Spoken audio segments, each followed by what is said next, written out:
Brother, यहाँ पे हमारा माइक खराब हो गया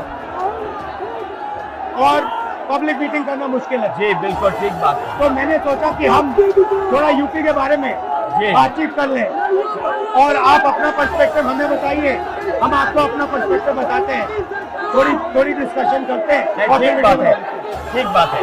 मैं समझता हूँ कि जब माइक खराब हो गया, हम दोनों बात करेंगे, वो रिकॉर्ड होकर के जाएगी तो लोग बेहतर और अच्छा समझेंगे और अच्छा रिजल्ट आएगा। और क्योंकि सोशल मीडिया से वेल कनेक्टेड है तो सब लोगों को जानकारी मिल जाएगी कि हम और आप क्या बोल रहे हैं। यूपी जो 80 सीटें ले रहा है, इसमें 79 सीटें समाजवादी पार्टी, कांग्रेस, इंडिया गठबंधन जीत रहा है।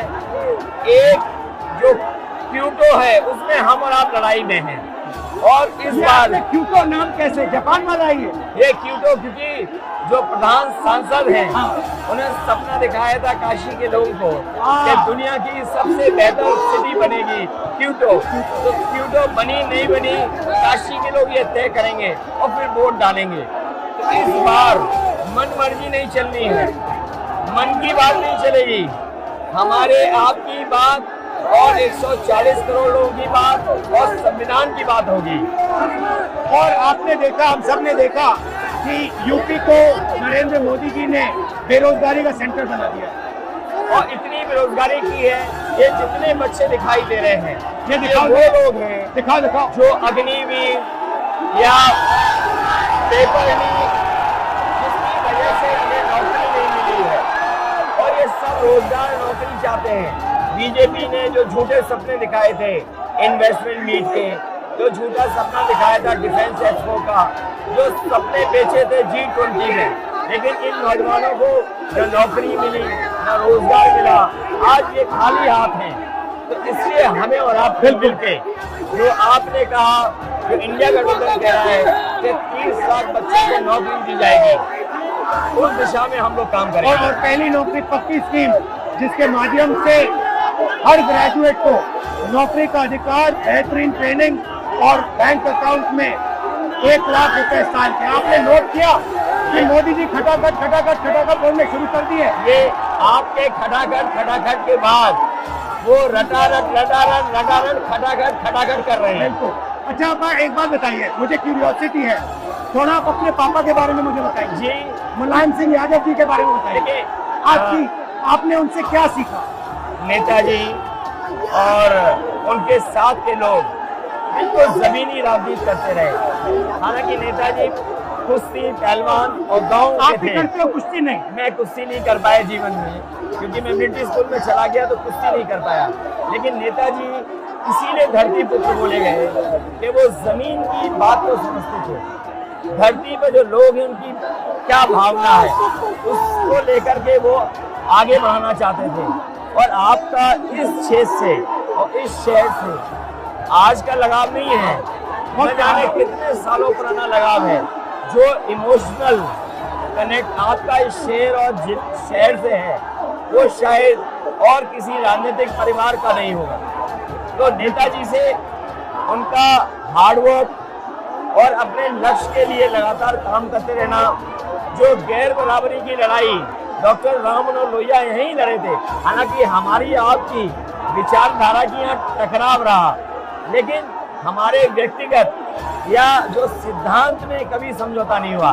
सिद्धांत को लेकर के हमने आपके साथ खड़े हुए और कई बार खड़े हुए, और आपकी भी पार्टी सिद्धांत से बहुत करीब रही समाजवादियों के। बट मुझे लगता है कि अब एक नई तरीके की पार्टनरशिप बन रही है, क्योंकि जो इस बार हमारा कोऑपरेशन है, शायद पहले ऐसा कोऑपरेशन नहीं हुआ। मतलब बिल्कुल सब जुड़ गए। सबसे अच्छा ये है कि जितना उन्होंने कहा 2 लड़कों की जोड़ी, उतना युवा आपसे, हमसे, इंडिया गठबंधन से और जुड़ गया। तो ये नेचुरल अलायंस है, और नेचुरल अलायंस इसलिए लोग महसूस कर रहे हैं कि वो चाहते हैं कि नौकरी और रोजगार मिले, नौकरी और रोजगार मिले। तो ये बड़ी भावना है कि हमसे आपसे ये यूथ कनेक्ट कर रहा है। सबसे बड़ी बात, महंगाई की चोट सबसे ज्यादा इन लड़कों को लगती है। हमारी थिंकिंग है और आपकी भी है कि ये जो 22-25 लोगों को नरेंद्र मोदी जी ने पूरा का पूरा धन पकड़ा है, उसको ठीक करने के लिए जो हमारे युवा हैं, माताएं बहनें हैं, उनको डायरेक्ट बैंक अकाउंट में पैसा देना। देखिए, ये जो लोगों के पास पैसा पहुंचने से जो अर्थव्यवस्था को लाभ मिलेगा, मैं समझता हूँ इनका भाग्य भी बनेगा और देश की अर्थव्यवस्था ही बेहतर होगी। ये जरूरी स्कीम है कि इनके अकाउंट में पैसा पहुंचे, इससे थोड़ा बहुत जीवन स्तर इनका भी अच्छा हो। नरेंद्र मोदी जी डिबेट से क्यों डरते हैं? क्योंकि वो सच का सामना नहीं करना चाहते, पूरा उनका झूठ का गुब्बारा है। वो बीजेपी और बीजेपी के लोग मन मर्जी से चलते हैं, अपनी मर्जी से चलते हैं और उनको लगता है कि डिस्कशन की कोई जरूरत नहीं है क्योंकि वो सब कुछ जानते हैं। डेमोक्रेसी में जितना डिस्कशन होगा, जितने विचार एक दूसरे को हम सुनेंगे और एक दूसरे पे भरोसा करेंगे, उतना हमारा लोकतंत्र मजबूत होगा। ये बीजेपी के लोगों ने न केवल हमारी जान को खतरा पैदा किया है, बल्कि लोकतंत्र को भी और संविधान को भी खतरा पैदा कर रहे हैं।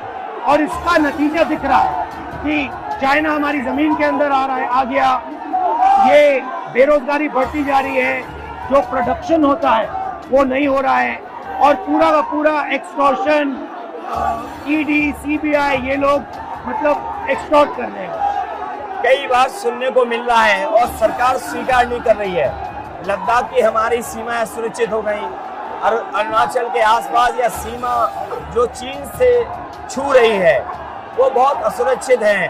तो चीन से जहां हमारा सीमाओं का खतरा है, वहीं चीन से हमारे बाजार को भी खतरा है। तो कहीं ना कहीं हम लोगों को अपनी मैन्युफैक्चरिंग इकोनॉमी और मैन्युफैक्चरिंग इकोनॉमी को बढ़ावा देना पड़ेगा।